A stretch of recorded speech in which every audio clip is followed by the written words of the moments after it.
शिकत आहे. मी आता तुम्हाला एक छान गोष्ट सांगणार आहे. मला खात्री आहे तुम्हाला ती गोष्ट नक्कीच आवडेल. गोष्टीचे नाव आहे शेतकरी आणि गाय. एका गावात श्याम नावाचा एक शेतकरी राहायचा. त्याच्याकडे एक गाय होती जी रोज भरभरून दूध द्यायची.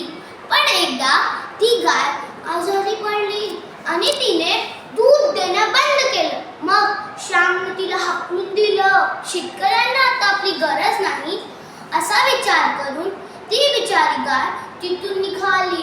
वाटेत चालता चालता ती गाय पडली.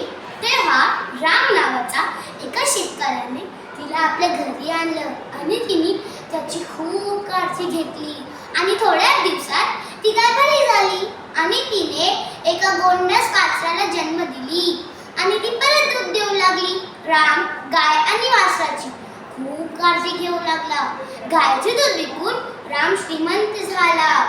ही गोष्ट श्याम करताच तो रामच्या घरी आला आणि त्याच्याशी भांडू लागला.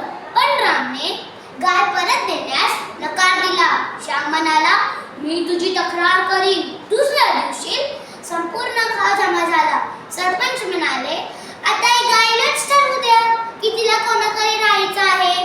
त्यांनी गायला दोघांच्या मधोमध उभं केलं.